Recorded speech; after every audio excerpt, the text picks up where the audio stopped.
हाँ, तो पदार्थ विज्ञान द्वितीय पेपर अनुमान प्रमाण चतुर्थ अध्याय। देखो अपन सेकंड पेपर कर रहे थे पदार्थ विज्ञान का। उसमें अपन ने 3 चैप्टर कर लिए थे, मतलब प्रत्यक्ष प्रमाण तक अपन ने कंप्लीट कर लिया था। तो मैंने बोला था कि 7 दिन का हॉलीडे है, आप स्टडी कर लीजिए। रक्षाबंधन का हॉलीडे दिया था अपन ने। तो आज अपन स्टार्ट कर रहे हैं पदार्थ विज्ञान का द्वितीय पेपर अनुमान प्रमाण चतुर्थ अध्याय, चैप्टर 4 अनुमान प्रमाण। सिलेबस क्या है, इसमें क्या क्या स्टडी करेंगे, जो CCIM के अनुसार सिलेबस डिसाइड है, इसमें से अपने क्वेश्चन आते हैं, वो क्या है। लक्षण ऑफ अनुमान, तो अनुमान का लक्षण मतलब निरुक्ति और वही लक्षण परिभाषा एक तरीके से। इंट्रोडक्शन ऑफ अनुमति, परामर्श, व्याप्ति, हेतु, साध्य, पक्ष, दृष्टांत, मतलब ये एक बन के इंट्रोडक्शन, मतलब इनकी परिभाषा लिखनी है। किस किस की, अनुमति की, परामर्श की, व्याप्ति की, हेतु की, साध्य की, पक्ष की, दृष्टांत की। छोटी छोटी परिभाषाएं क्वेश्चन आ जाते हैं 2 नंबर में कि पक्ष किसे कहते हैं, साध्य किसे कहते हैं, दृष्टांत किसे कहते हैं, व्याप्ति किसे कहते हैं। तो उसके बारे में इंट्रोडक्शन देना अपन को। टाइप्स ऑफ अनुमान, मतलब अनुमान प्रमाण के types. Mention wise Charak and Nyaya Darshan, किस किस के अनुसार, न्याय दर्शन के अनुसार और चरक के अनुसार। तो यहाँ पे देखो सिलेबस में दिया हुआ है कि चरक के अनुसार और न्याय दर्शन के अनुसार। तो क्वेश्चन इसी के अनुसार आएगा कि न्याय दर्शन के अनुसार अनुमान प्रमाण के भेदों का सविस्तार वर्णन करो। क्वेश्चन आएगा चरक के अनुसार न्याय अनुमान प्रमाण के भेदों का वर्णन करो। तो क्योंकि पहले ही सिलेबस में लिख दिया कि भाई चरक एंड न्याय दर्शन की तो आपको स्टडी करनी है। तो आज अपन इतना ही कर पाएंगे। तो आगे बढ़ते हैं, बाकी फिर साथ में मैं समझाता जाऊँगा। अनुमान प्रमाण, तो वही है जो पहला पॉइंट था अपना, लक्षण ऑफ अनुमान, तो मतलब निरुक्ति और लक्षण। तो अनुमान की निरुक्ति कर रहे हैं स्टार्ट, ठीक है। सभी बच्चे आगे होंगे, हाँ सभी आगे। अनुमान की निरुक्ति, अनु प्लस मान, 2 वर्डों से मिलकर बनाया अनुमान, अनु प्लस मान। तो अनु का मीनिंग क्या होता है, पश्चात, मतलब बाद में। मान यानी ज्ञानकरण, मतलब यहाँ पे अर्थार्थ, लिंग, लक्षण को देखकर लिंगी लक्षण धारण करने वाले का ज्ञान जिसके द्वारा हो उसे अनुमान प्रमाण कहते हैं। बहुत डिफिकल्ट है एक तरीके से परिभाषा इसकी। निरुक्ति तो हो गई अनु प्लस मान, ठीक है।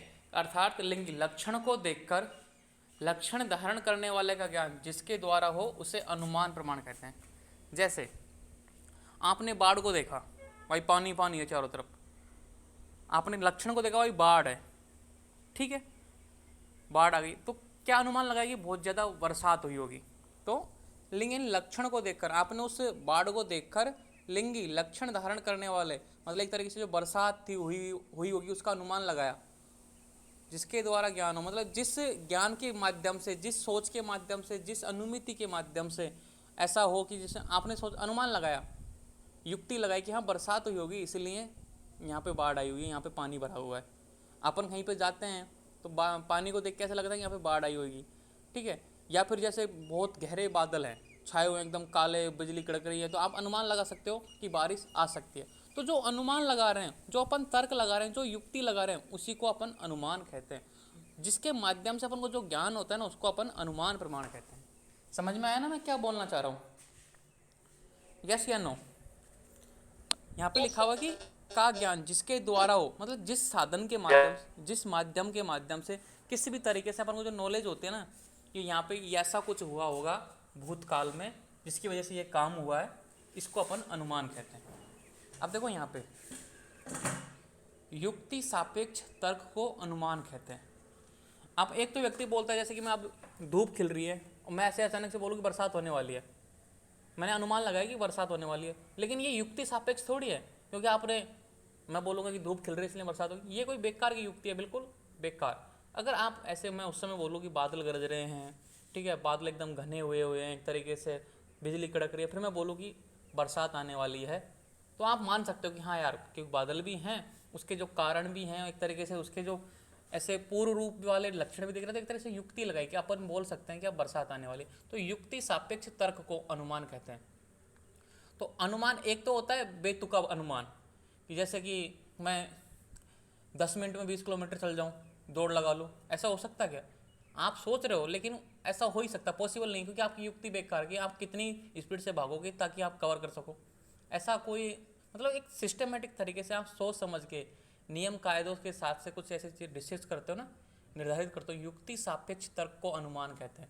जिसमें एक मतलब रूल रेगुलेशन हो, इसमें आपकी क्वालिटी हो, एक तरीके से क्वांटिटी हो अच्छी तरीके से, कि आप समझ सकते हो कि एक्चुअली में ऐसा होगा, तो उसको अनुमान बोलते हैं।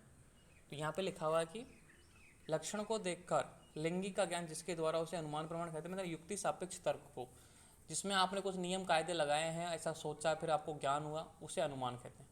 अनुमान लगाना भी एक बहुत अच्छी कला है। जैसे कि अपन बोलते हैं कि मैंने अनुमान लगाया, जैसे बहुत से व्यक्तियों का एक्सीडेंट क्यों होता है रोड पे, कार आ रही है, उसने अनुमान लगाया कि मैं कार आने से पहले पार कर लूँगा, लेकिन उसका अनुमान गलत हो गया क्योंकि कार की स्पीड ज़्यादा थी, कार बीच में उसको ठोक के चली गई, उसका अनुमान गलत हो गया ना। तो मतलब एक सिस्टमेटिक तरीके उसने ऐसा अनुमान लगाया कि कार इतनी दूर है, मैं ऐसे रोड क्रॉस करूँगा, मुझे 15 सेकंड लगेंगे, कार को आने में 25 सेकंड लगेंगे, तो मैं पार कर जाऊँगा। अगर उसने सही ढंग से कैलकुलेट कर लिया इस चीज़ को अपने माइंड में, तो वो रोड पार कर लेगा आसानी से। अगर उसकी कैलकुलेशन में, उसके अनुमान में मिस्टेक हो गई, उसने सही ढंग से नहीं लगाया, तो कार उसको ठोक के चली जाएगी। समझ रहे हो ना मैं क्या बोलना चाह रहा हूँ। तो अनुमान लगाते समय भी अपनी युक्ति, अपने माइंड को खोल के रखो, एक तरीके से एक्टिव रखो, तब अनुमान लगाया जाता है। ऐसे नहीं कि बिना आपने सो के उठे और सीधे सुबह बोल दिया कि ऐसा कुछ होगा, ऐसा कुछ नहीं होता। अनुमान लगाने के लिए भी आपको बहुत सारी चीज़ें सोचनी पड़ती हैं। तो यहाँ पे युक्ति सापेक्ष तर्क को अनुमान कहते हैं। क्लियर बात, आगे बढ़े। Yes sir. अनुमान के लक्षण, लक्षणोपनुमान। अनुमानम खलो तर्को युक्तपेक्ष, चरक विमान का है कि युक्ति की उपेक्षा रखने वाले तर्क को अपमान कहते हैं। यही बात है यहाँ पे दोबारा से श्लोक के साथ है कि युक्ति की उपेक्षा मतलब जिसमें एक प्रॉपर युक्ति लगाई जाए। बिना युक्ति के कोई अनुमान लगा रहा ना, वो अनुमान नहीं है, वो फिर आदमी उसमें मरेगा ही, उसमें उल्टे काम ही होंगे, उसका कभी वो सत्य नहीं होगा। अगर उसमें युक्ति लगाई, एक प्रॉपर तरीका लगाया, तो युक्ति की उपेक्षा रखने वाले मतलब अपेक्षा रखने वाले, उसमें युक्ति हो, उसमें कैलकुलेशन अच्छी की हो, तो रखने वाले तर्क को अनुमान कहते हैं। उसमें मतलब एक तरीके से सिद्धांत यूज किया हूँ भाई, ऐसा पहले देखो पिछले साल भी ऐसा हुआ था, उससे पिछले साल भी ऐसा हुआ था, उससे पिछले साल भी 3 साल का एग्जाम्पल दे रहा है, तो इस साल भी ऐसा होगा, देखो मौसम भी ऐसा ही हो रहा है, तो वो तर्क दे रहा है कि पिछले 3 साल का रेगुलेशन दे रहा है, हाँ सर हो सकता है। तो युक्ति दे रहा है एक तरीके से कि हाँ पिछले 3 साल में ऐसा हुआ था, इस साल भी ऐसा हो सकता है। मतलब पिछले जैसे पिछले 2020 में कोरोना आया, 2021 में आया, 22 में आ सकता है, तो वो ऐसे अगर युक्ति लगा रहा है सही ढंग से कि इस समय देखो इतने केस एक्टिव थे, फिर धीरे धीरे केस बढ़ने लगे, फिर ऐसे अब युक्ति लगा रही है कि भाई तीसरी लहर नहीं आएगी, तो ये अनुमान ही तो लगा रहे हैं एक तरीके से। तो युक्ति की उपेक्षा रखने वाले तर्क को अनुमान कहते हैं। यहाँ पे देखो, पाचन शक्ति की क्षमता के आधार पर अग्नि का अनुमान किया जा सकता है। अगर आपको मान लो आपको भूख अच्छी लग रही है, प्रॉपर लग रही है, आपकी पाचक शक्ति के अनुसार अग्नि आपकी मतलब जो डाइजेस्टिव फायर है वो अच्छी है। व्यायाम शक्ति से बल का अनुमान किया जा सकता है। आप अगर मान लो अच्छी वर्कआउट कर रहे हो, तो आपकी शक्ति का मतलब आप में कितनी संगठन है, कितनी शक्ति है, उसका अनुमान लगाया जा सकता है।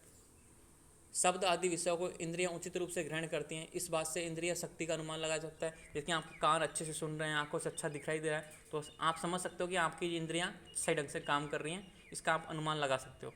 तो ये सब चीज़ें अनुमान एक तरीके से अपन अनुमान ही तो लगाते हैं। अनुमिति के कारण को अनुमान कहते हैं। अब ये अनुमिति क्या है, अब ये जैसे कि यहाँ पे सिलेबस में एक पॉइंट आया था, इंट्रोडक्शन ऑफ अनुमिति, मतलब अनुमिति को अपन समझ जाएंगे। एक तरीके से ज्ञान ही है जो अनुमिति के कारण को अनुमान कहते हैं। मतलब जो अपन को ज्ञान होता है ना, अनुमिति एक तरीके से ज्ञान, जो अपन को ज्ञान होता है जिस कारण की सहायता से होता है, उसको अपन अनुमान कहते हैं। ठीक है, जिससे अनुमति की जाती है वह अनुमान है, मतलब जिससे ज्ञान किया जाए, जिस साधन से ज्ञान किया जाए। मैंने एक बात बताई थी, प्रमाण के जो पर्यायवाची बताए थे साधन, मैंने प्रमाण का जब इंट्रोडक्शन चैप्टर किया था, पहला चैप्टर, तो उसमें बताया था प्रमाण बराबर साधन, कि वह साधन जिसकी सहायता से अपन को ज्ञान हो, मतलब जिससे अनुमति की जाती है, जिससे ज्ञान प्राप्त हो, वह अनुमान है। और यहाँ पे मैंने कोष्टक में लिखा कि ये तर्क संग्रह ने बोला है, ये तर्क भाषा ने बोला है। ये याद रखने की जरूरत नहीं है, लेकिन लिख दिया साथ में। अविनाभाव संबंध से उत्पन्न अप्रत्यक्ष ज्ञान अनुमान होता है। अविनाभाव संबंध से उत्पन्न अप्रत्यक्ष ज्ञान अनुमान होता है। जो अपन प्रत्यक्ष की सहायता से नहीं देख सकते, जो अपन इंद्रियों की सहायता से जो ज्ञान प्राप्त नहीं कर सकते, वो ज्ञान अपन को अविनाभाव संबंध से उत्पन्न अप्रत्यक्ष ज्ञान, मतलब बिना प्रत्यक्ष के जो ज्ञान उत्पन्न होता है ना, उसको अपन अनुमान कहते हैं। एक तो होता है आप्तोपदेश, भाई अपन ने शास्त्र से पढ़ा लिखा सुना, ठीक है। एक होता अपन ने आंखों से देखा, कानों से सुना, एक तरीके से सब कुछ वो। तो आप्तोपदेश और प्रत्यक्ष के अलावा जो अपन को ज्ञान होता है ना, वो अनुमान प्रमाण से होता है। ये कौन बोलता है? आचार्य चक्रपाणी। तो अविनाभाव संबंध से उत्पन्न अप्रत्यक्ष ज्ञान अनुमान होता है। ये अनुमान के लक्षण हो गए। ठीक है, अब अपन करते हैं टर्मिनोलॉजी। जो यहाँ पे थे ना, ये जितनी भी टर्मिनोलॉजी थी कि अनुमिति, परामर्श, व्याप्ति, हेतु, साध्य, ये सब अपन को अभी इसमें पढ़ना है। तो टर्मिनोलॉजी में क्या है, हेतु। पहला वर्ड अपन ने हेतु लिया है। देखो इस चैप्टर को पढ़ने के लिए एक एग्जाम्पल चलेगा, वो मैं आपको बता देता हूँ कि जहाँ जहाँ धूम, मतलब जहाँ जहाँ धुआं, धूम यानी धुआं, ठीक है, जहाँ जहाँ धूम वहाँ वहाँ अग्नि, ये एग्जाम इस एक चैप्टर का बेस्ट एग्जाम्पल है। हर चीज़ में यही एग्जाम्पल चलेगा। तो मैं एक एग्जाम मतलब इस चैप्टर को समझने के लिए अपन एक एग्जाम्पल बेस बना रहे हैं। मैं बता रहा हूँ आपको कि जहाँ जहाँ धूम वहाँ वहाँ अग्नि। अब ये क्या किस तरीके से यूज होगा आप समझना।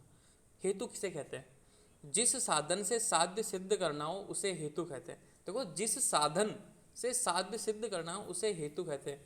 हेतु को व्याप्ति कहते हैं। ये तो इसकी परिभाषा हुई। अब इसको समझो कि एक्चुअली में है क्या। उदाहरण कि जहाँ जहाँ धूम वहाँ वहाँ अग्नि। इस वाक्य में धूम हेतु है। कहने का मतलब ये है कि जिस साधन से साध्य सिद्ध करना है, अपन को अग्नि को सिद्ध करना है। जैसे कि मैं यहाँ पे हूँ, ठीक है, मैंने जंगल में एक मतलब मेरे घर से 2 किलोमीटर दूर मान लो समझ लो कि एक पहाड़ है। जैसे मेरे हॉस्टल के पीछे एक पहाड़ है, वहाँ पे धुआं उठ रही है बहुत ज़्यादा। तो मैंने धुआं को देखा, मैं अनुमान लगा रहा हूँ कि फिर मेरे एक मन में आता है कि भाई जहाँ जहाँ धूम वहाँ वहाँ अग्नि। तो मैंने धुआं को देख के सिद्ध किया कि वहाँ पे अग्नि भी है। तो जहाँ जहाँ धूम वहाँ वहाँ अग्नि। तो इस वाक्य में धूम क्या हुआ, धुआं क्या हुआ, हेतु। मतलब जिस साधन से साध्य सिद्ध करना है। तो मैंने धुआं को देखा था लेकिन मैं अग्नि सिद्ध कर रहा हूँ, उस धुआं को देख के अग्नि को सिद्ध कर रहा हूँ कि जहाँ जहाँ धूम वहाँ वहाँ अग्नि, कि अगर धुआं वहाँ पे है ना तो अग्नि भी वहाँ पे होगी। जैसे कि अपन यहाँ पे हैं, अपने घर पे हैं, पड़ोस में धुआं उठ रही है बहुत ज़्यादा, तो आप समझ जाओ कि वहाँ पे आग लगी हुई है। आप आग को थोड़ी देखते हो, देखो यार दूर से धुआं उठ रही है वहाँ पे, मतलब एक पहाड़ पे धुआं उठ रही है तो वहाँ पे अग्नि भी होगी। तो ये बेस एग्जाम्पल है कि जहाँ जहाँ धूम वहाँ वहाँ अग्नि। तो जिस साधन से, तो कौन सा साधन था कि जिसकी सहायता से अपन को अग्नि का ज्ञान हुआ, धूम ही तो था। तो इस वाक्य में धूम हेतु है, मतलब जिसकी सहायता से अपन को जो साध्य, मतलब जिसको अग्नि को सिद्ध करना है। भाई वहाँ पे अग्नि आग लगी हुई है, अपन ऐसे बोलेंगे देखो वहाँ पे भागो कि आग लग गई। कैसे लगी, तुम्हें कैसे पता कि मैंने वहाँ पे अग्नि देखा, मतलब वहाँ पे धूम देखा, सॉरी वहाँ पे मैंने धुएं को देखा इसलिए मुझे लगा कि यहाँ पे अग्नि लगी। तो जिस साधन से साध्य सिद्ध करना उसे हेतु कहते हैं। मतलब इस वाक्य में धूम हेतु है। अब साध्य क्या है, हेतु की सहायता से जिसे सिद्ध किया जाता है उसे साध्य कहते हैं। साध्य को व्यापक भी कहते हैं। जहाँ जहाँ धूम वहाँ वहाँ अग्नि, इस वाक्य में अग्नि साध्य है। अपन ने अग्नि को ही सिद्ध करना है। मैं अपने घर वालों को बोलूँगा कि देख जाओ वहाँ पे अग्नि आग लगी हुई है, तो अपन को अग्नि को ही सिद्ध करना है ना। वो कैसे, वो मुझसे बोलेगा तुझे कैसे पता कि वहाँ पे आग लगी है, देख वहाँ पे धुआं उठ रही है। तो कारण हेतु क्या हुआ, जिसकी सहायता से पता लगा धुआं। साध्य क्या हुआ है, अग्नि। तो हेतु और साध्य समझ में आ गया कि हेतु क्या है साध्य क्या है। यस या no. Yes, sir. Yes, sir. Okay Yes, sir. अब देखो तीसरा वर्ड है व्याप्ति। हेतु और साध्य के साचर्य नियम हमेशा साथ रहने को व्याप्ति कहते हैं। कि ये एक तरीके से समवाय संबंध हो गया कि हेतु और साध्य के साचर्य नियम को व्याप्ति कहते हैं। व्याप्ति को अविनाभाव संबंध भी कहते हैं। देखो नीचे थोड़ा सा क्लोज के लिख के नीचे लिखा है मैंने कि व्याप्ति को अविनाभाव संबंध भी कहते हैं, जिसका अर्थ है जो वस्तु जिसके बिना न रह सके। बिना अग्नि के धुआं नहीं रह सकती। बिना अग्नि के धुआं हो सकती है क्या, ये बताओ। पहले अग्नि होगी तभी धुआं उत्पन्न होगी, No, sir. ठीक है।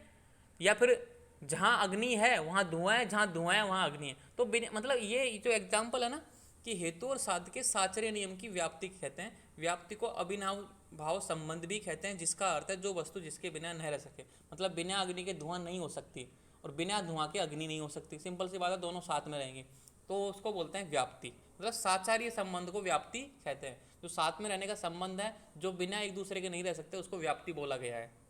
उदाहरण देखो, शरीर का ताप, मतलब जो अपने जो गर्म होता है ना शरीर, ये तो क्या हो गया, हेतु हो गया। और ज्वर क्या हो गया, साथ। बुखार आता है व्यक्ति को, भाई बुखार आ रहा है, क्यों आ रहा है भाई, हाथ लगा के चेक करो गर्म है। मैंने बोला कि भाई वहाँ पे आग लगी हुई है, क्यों, देखो वहाँ पे धुआं है। इसी तरीके इसको समझो कि मैंने बोला इसको बुखार आ रहा है, कैसे, हाथ लगा के चेक कर, इसको इसका शरीर का ताप बढ़ा हुआ है। तो ताप तो क्या हो गया, हेतु, और ज्वर क्या हो गया, साध्य। धूम क्या हो गया, हेतु, अग्नि क्या हो गया, साध्य। मतलब ये क्या है, व्याप्ति है इन दोनों में। अगर ताप है तो ज्वर होगा, धूम है तो अग्नि होगी। समझ में आ गया व्याप्ति क्या है, कि ये दोनों साथ में रहते हैं। अगर आपने धूम को देख लिया तो समझ जाओ कि वहाँ पे अग्नि है, अगर आपने ताप को देख लिया शरीर में, समझ जाओ कि वहाँ पे ज्वर है। ये क्या है, अपन देखते ना हाथ लगा कि वो चेक करते हैं क्या, देखना यार मेरे बुखार हुआ कि नहीं हुआ। तो अपन उसको टेम्परेचर देखते हैं उसका, हाँ यार तेरे बुखार है 102 degree Celsius, 102 degree Fahrenheit degree है ना। इस तरीके से बोलते हैं अपन। तो अपन ने ये क्या है व्याप्ति, कि हेतु और साध्य के साचार्य नियम को, कि हमेशा ये साथ रहते हैं। आपको इसका नॉलेज हो गया धुएं का, तो आपको अग्नि का नॉलेज हो गया, आपने अग्नि का नॉलेज कर लिया तो आपको धुएं का नॉलेज हो गया। तो इनमें से एक चीज़ को पढ़ लो आप, दूसरी चीज़ का ऑटोमेटिक नॉलेज हो जाता है। ये क्या है, साचार्य नियम।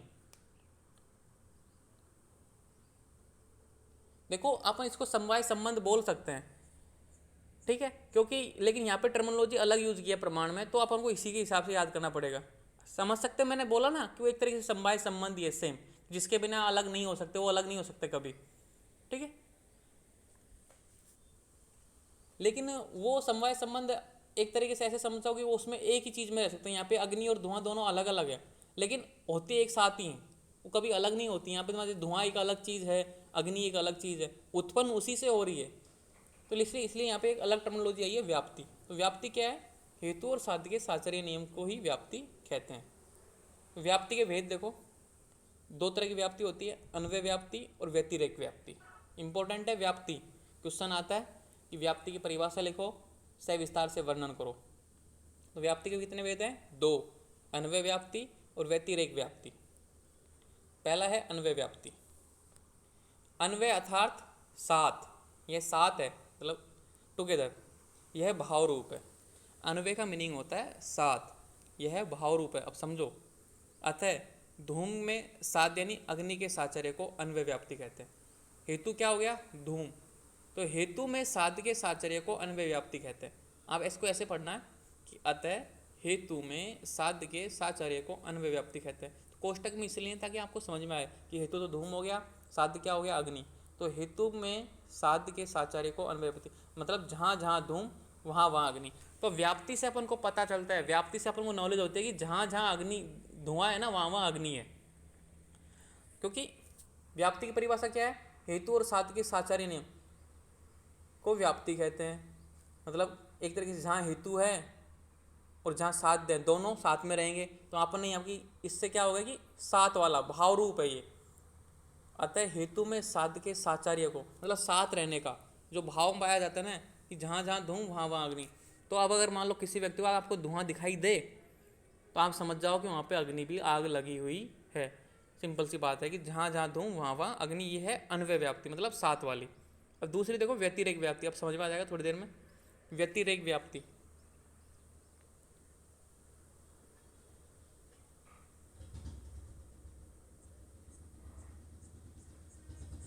अवनी पंचोतिया का कमेंट है कि अविनाभाव एंड समवाय में क्या डिफरेंस है। देखो कोई खास डिफरेंस नहीं है दोनों में। समवाय में भी है कि दोनों वस्तुएं अलग नहीं रह सकती, और अविनाभाव में भी यही है कि दोनों कभी अलग नहीं रह सकते, कि जिसके बिना दूसरी चीज़ नहीं रह सकती। एक नष्ट हो जाएगा दूसरा नष्ट हो जाएगा। तो यहाँ पे ऐसा कुछ बताया नहीं, क्योंकि वहाँ पे समवाय था, लेकिन यहाँ पे जो प्रमाण है, अनुमान प्रमाण के साथ में इस व्याप्ति को अलग से, ये अविनाभाव संबंध को एक अलग टर्मिनोलॉजी दी है। दोनों सेम ही है, मेरी नज़र में तो कोई अंतर नहीं है, ठीक है। अब देखो यहाँ पे व्यतिरेक व्याप्ति देखो, Yes, sir. यह अभाव स्वरूप होता है। वो क्या था, सात वाला, ध्यान से सुनना तब समझ में आएगा। ये था अन्वय अर्थात सात, और ये क्या है, यह अभाव स्वरूप होता है। साध्य अभाव का आध्यात्मिक चरित्र साचर्य, मतलब जहाँ जहाँ अग्नि नहीं है वहाँ वहाँ धूम भी नहीं है। यहाँ क्या था कि जहाँ जहाँ धूम वहाँ वहाँ अग्नि, और जहाँ जहाँ अग्नि नहीं है वहाँ वहाँ धूम भी नहीं है। तो मतलब समझ रहे हो ना, ये अभाव को प्रदर्शित करता है, ये सात को प्रदर्शित करता है। बात एक ही है, दोनों को एक ही बोलना चाहते हैं। जैसे मैं बोलूँ कि ये गिलास आधा पानी से भरा हुआ है, ठीक है, मैं सही हूँ। दूसरा व्यक्ति आया, उसने बोला कि ये गिलास आधा पानी से खाली है, मतलब आधा गिलास खाली है, आधा पानी से भरा है, आधा गिलास खाली है। बात तो दोनों की सही है। तो ये एक सात को प्रदर्शित करता है, एक अभाव को प्रदर्शित करता है। तो उसने क्या बोला, अन्वय ने क्या बोला कि जहाँ जहाँ धूम, कि हेतु में साध के साचार्य को अन्वय व्याप्ति कहते हैं। जहाँ जहाँ धूम है वहाँ वहाँ अग्नि है। सिंपल सी बात है कि जहाँ जहाँ धुआं देखोगे आप वहाँ वहाँ समझ जाओगे अग्नि है, ये व्याप्ति है। और जो व्यतिरेक व्याप्ति क्या है कि जहाँ जहाँ अग्नि नहीं है ना वहाँ वहाँ धुआं भी नहीं है। सिंपल सी बात है कि अगर आपको अग्नि नहीं है तो वहाँ धुआं भी नहीं दिखेगी। अब इसका उल्टा देखो कि जहाँ जहाँ धूम नहीं है वहाँ वहाँ अग्नि भी नहीं है, सिंपल सी बात है। लेकिन जहाँ जहाँ अग्नि साध्य है, तो पहले साध्य आएगा यहाँ पे, जहाँ जहाँ अग्नि नहीं है तो वहाँ वहाँ धूम भी नहीं है। तो समझ में आ रहा है ना क्या व्याप्ति का मीनिंग क्या है। कि भाई दो तरह की व्याप्ति है, अन्वय व्याप्ति और व्यतिरेक व्याप्ति। अन्वय का यानी साथ, कि जहाँ जहाँ धुआं है वहाँ वहाँ अग्नि, और इसमें क्या है व्यतिरेक में अभाव, कि जहाँ अग्नि नहीं है तो वहाँ धुआं भी नहीं है, अभाव हो गया ना, वहाँ पे अग्नि का भी अभाव है, धुएं का भी अभाव है, अभाव को व्यक्त कर दिया। जहाँ पे धुआं है वहाँ पे अग्नि में उसने साथ को प्रदर्शित कर दिया, किसने, अन्वय ने। तो समझ में आया ना, तो एक अभाव को प्रदर्शित करता है, एक साथ को प्रदर्शित करता है। Yes, sir. अब अगला वर्ड आता है पक्ष। ये टर्मिनोलॉजी है, पूरे चैप्टर को समझने के लिए ये टर्मिनोलॉजी आपको याद होनी चाहिए। हेतु व साध्य के समवाय संबंध में रहने का स्थान, पक्ष किसे कहते हैं, हेतु व साध्य के समवाय संबंध में रहने का स्थान। यहाँ साध्य संदिग्ध होता है, समझो इस चीज़ को। साध्य जहाँ सिद्ध किया जाता है उस स्थान को पक्ष कहते हैं। साध्य है या नहीं इसकी शंका रहती है। तो मतलब एक लाइन तो ये है, एक लाइन ये है कि हेतु व साध्य के समवाय संबंध में रहने का स्थान। भाई जिस स्थान की अपन बात कर रहे हैं कि जहाँ पे हेतु भी है, जैसे मैंने बोला ना पहाड़ पर मैंने धुआं को देखा, वहाँ पे अग्नि है। तो देखो यहाँ पे एग्जांपल, हेतु क्या हो गया, धूम, साध्य क्या हो गया, अग्नि, और पक्ष क्या हो गया, मतलब उस स्थान को, उस लोकेशन को अपन बोलते हैं पक्ष, मानस या पर्वत। अब यहाँ पे लिखा है एक वर्ड, यहाँ पे साध्य संदिग्ध होता है। संदिग्ध होता है मतलब फिक्स नहीं है, कि जैसे कि मैंने अग्नि को, धूम को देखा तो मैं बोलूँगा कि जहाँ जहाँ धूम वहाँ वहाँ अग्नि। साध्य क्या है, अग्नि, पक्ष क्या हो गया, पर्वत। लेकिन यहाँ पे संदिग्ध है, अग्नि हो भी सकती है, नहीं भी हो सकती। अगला एग्जाम्पल देखो, हेतु क्या है, ताप, साध्य क्या है, ज्वर, पक्ष क्या है, शरीर, अपने शरीर में ही तो है, तो बुखार हो भी सकता है, नहीं भी हो सकता है। तो पक्ष में क्या होता है कि संदिग्ध होता है, कंफर्म नहीं है। मान लो कि आपका जो ये ताप है किसी अन्य वजह से हो, ये धुआं है, हो सकता है कि बादल छाए हुए और आपको धुआं लग रही हुई हो, आपने हेतु ही गलत सुन लिया हो सकता है किसी अन्य वजह से शरीर का ताप बढ़ा हुआ हो, बुखार नहीं हुआ हो, जैसे कि हीट के संपर्क में आ गया तो इसलिए उसका ताप बढ़ा हुआ हो, या फिर आपने वहाँ पे मतलब एक तरीके से काले बादल छाए हुए ना, आपने उसको धुआं समझ लिया, तो आप बोल रहे हो कि देखो वहाँ पे देखो धुआं सा छा रहा है। कभी कभी जैसे इंडस्ट्रियली धुआं उड़ रही है, एक तरह की जो है ना डस्ट उड़ रही है, आपने उसको धुआं समझ लिया। तो यहाँ पे क्या होता है, संदिग्ध होता है कि साध्य है या नहीं इसकी शंका रहती है, बुखार है या नहीं इसकी शंका रहती है, गर्म तो है लेकिन क्या पता बुखार है कि नहीं है। तो अब देखो सपक्ष, जिस पक्ष पर साध्य निश्चित होता है उससे सपक्ष कहते हैं। कहने का मतलब यहाँ पे कन्फर्म हो जाता है कि आपको बुखार है, यहाँ पे कन्फर्म हो गया कि पर्वत पर अग्नि है। यहाँ पे मतलब आपने जो भी प्रमाण लगाया, जो भी अपने नॉलेज ली, जो भी अपने उपकरण किए, जो भी टेस्ट किए, उसके माध्यम से सपक्ष हो गया कि यहाँ पे कन्फर्म हो गया कि ये चीज़ है। यहाँ पे मतलब कोई डाउट नहीं रहा, बिल्कुल डाउट नहीं रहा। तो समझ रहे हो ना कि पक्ष क्या हो गई, एक मीडियम स्थिति है। जैसे कि मैंने बोला कि देखो वहाँ पे धुआं उठ रही है, निश्चित आग होगी, तो ये डाउट वाली स्थिति, अभी कंफर्मेशन नहीं हुआ। अब वहाँ जाके चेक करो या फिर कुछ ऐसी टर्मिनोलॉजी, ऐसी लॉजिक यूज करो कि एक्चुअली में हाँ वहाँ पे आग है, तो वो क्या हो जाएगा, अगर आपने उसको फिक्स कर दिया, साबित कर दिया, तो वो हो गया सपक्ष। तो जिस पक्ष पर साध्य निश्चित होता है उसे सपक्ष कहते हैं। तो पक्ष क्या है, स्थान, लोकेशन। तो पक्ष किसे बोला है, लोकेशन। तो लोकेशन पे क्या होता है, साध्य संदिग्ध होता है, शंका में रहता है, लेकिन सपक्ष में क्या होता है, कन्फर्मेशन है कि वहाँ पे अग्नि है, कन्फर्म है। विपक्ष क्या हो गया, जिस पक्ष पर साध्य का निश्चित अभाव होता है उसे विपक्ष कहते हैं। जलाशय में अग्नि का निश्चित अभाव, जैसे मैं बोलूँ पानी के ऊपर जैसे कि वो बफारे उड़ रहे हैं, जैसे कि वो बोलते हैं ना कि सर्दियों में उसकी जो वाष्प उड़ती रहती है ना, तो मैं उसको बोलूँ देखो यहाँ पे धुआं उड़ रही है, अग्नि होगी निश्चित, मैंने ऐसा बोला, आपने जाके चेक किया, यहाँ तो जलाशय, अग्नि तो है ही नहीं, तो ये क्या हो गया, विपक्ष हो गया। तो जिस पक्ष पर साध्य का निश्चित अभाव, मतलब मैंने अग्नि को साध्य किया था कि यहाँ पे अग्नि है, लेकिन परीक्षा किया, टेस्ट किया, पता चला कि वहाँ पे अग्नि नहीं है, जलाशय है, तो उसे विपक्ष कहते हैं, वो विपक्ष हो गया। तो उस लोकेशन को, मतलब जलाशय को विपक्ष बोल दिया। सपक्ष में क्या हो गया, एकदम कंफर्म हो गया कि रसोई में अग्नि का होना, आपने चेक कर लिया, सिंपल सी बात है कि आपने अपनी आंखों से देखा रसोई घर में जाके यहाँ पे धुआं भी है, अग्नि भी है, तो ये सपक्ष हो गया। तो सपक्ष में क्या होता है, कन्फर्मेशन होता है कि साध्य है।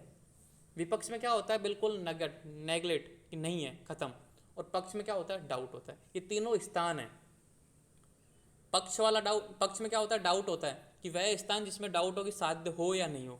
सपक्ष में वह स्थान जिसमें डाउट पक्का होता है कि यहाँ पे साध्य है, और विपक्ष में उसकी अनुपस्थिति, बिल्कुल 0%। क्लियर बात, आगे बढ़ूँ? Yes, sir. ओके। अब देखो परामर्श, व्याप्ति के परिणाम स्वरूप प्राप्त ज्ञान। अपन ने व्याप्ति देखी, भाई जो साथ में रहता है, साचारी नियम को व्याप्ति कहते हैं, अन्वय व्याप्ति और व्यतिरेक व्याप्ति। उससे मतलब कि भाई साथ साथ जहाँ जहाँ धूम वहाँ वहाँ अग्नि, और जहाँ जहाँ अग्नि नहीं है वहाँ वहाँ धूम भी नहीं है। तो व्याप्ति के परिणाम स्वरूप जो ज्ञान प्राप्त हो उसको परामर्श कहते हैं। व्याप्ति के विशिष्ट हेतु ताप या धूप, ये विशिष्ट हेतु मैंने ताप के दो एग्जाम्पल चल रहे हैं अपने, ताप और धूम के पक्ष, शरीर और पहाड़ में रहने का ज्ञान। तो आपको ये ज्ञान हो गया। आपने व्याप्ति की कि अगर मान लो ताप है तो ज्वर है, ठीक है, धूम है तो अग्नि है, आपको ये नॉलेज हुई, साथ में है, साथ में रहते हैं। आपको एक चीज़ की नॉलेज होगी व्याप्ति से आपने जाना कि ये साथ में रहता है। आपने अगर धूम को देख लिया तो आप समझ जाओगे अग्नि को देख लिया, मतलब अग्नि को जान लिया। आपने ताप को जान लिया तो समझ लो कि आपने ज्वर को जान लिया। अग्नि का पर्वत में रहने का ज्ञान, या अग्नि पर्वत पर होती है, ज्वर ताप शरीर में होता है, यह ज्ञान परामर्श कहलाता है। व्याप्ति सहित पक्ष धर्मता का ज्ञान, मतलब एक तरीके से शुद्ध ज्ञान, सब कुछ आपने डिस्कस करने के बाद में, सब कुछ युक्ति लगाने के बाद जो ज्ञान प्राप्त होता है ना, उसे परामर्श कहते हैं। ठीक है, ये टर्मिनोलॉजी है। 2 नंबर का क्वेश्चन आएगा, परामर्श किसे कहते हैं, तो आपको ये 2-3 लाइन लिख देनी है। अब देखो अनुमिति, परामर्श से उत्पन्न ज्ञान को अनुमिति कहते हैं। अनुमान का निष्कर्ष ही अनुमति है, मतलब जो अपन ने अब तक जो व्याप्ति देखी, आपने परामर्श किया, जो लास्ट में जो निष्कर्ष निकलता है, बोलते ना कि शीर्ष क्या निकला, क्या ज्ञान निकला, क्या ज्ञान हुआ आपको, वो है अनुमिति। अपन ने परिभाषा में देखा था ना, यहाँ पे देखो कि जिससे अनुमिति की जाती है वह अनुमान है, मतलब कि वह नॉलेज, वह ज्ञान, वह साधन जिसकी सहायता से अपन को लास्ट में अंतिम ज्ञान प्राप्त होता है। परामर्श से उत्पन्न ज्ञान को अनुमति कहते हैं। अनुमान का निष्कर्ष ही अनुमति, मतलब जो निष्कर्ष निकलता है ना, रिजल्ट निकलता है कि आपने इतनी सारी चीज़ें चेक की, उसके बाद में जो रिजल्ट निकलता है वो क्या है, अनुमति है। उदाहरण, अग्नि व धूम एक साथ साचार्य में रहते हैं, ये है व्याप्ति। अग्नि व धूम एक साथ साचार्य में रहते हैं, व्याप्ति आपने जानी। अर्थात जहाँ जहाँ धूम होगा वहाँ वहाँ अग्नि होगी, ऐसा ज्ञान। आपने ये व्याप्ति में अपन ने ये सीखा था कि अग्नि व धूम एक साथ साचार्य में रहते हैं, मतलब साथ साथ रहते हैं, कि ये अलग नहीं हो सकते। तो इस बेस पे अपन ने क्या निष्कर्ष निकाला, निष्कर्ष क्या निकाला कि जहाँ जहाँ धूम होगा वहाँ वहाँ अग्नि होगी, ऐसा जो ज्ञान हो गया वो अनुमति है। मतलब ऐसा, अब आप जहाँ जहाँ धुआं देखोगे आप समझ जाओगे वहाँ अग्नि फिक्स है, अग्नि होगी, ये आपको अनुमति हो गई, ये आपका अनुमान हो गया। क्लियर। तो अब अनुमति की सहायता से आप क्या करोगे, अनुमान करोगे।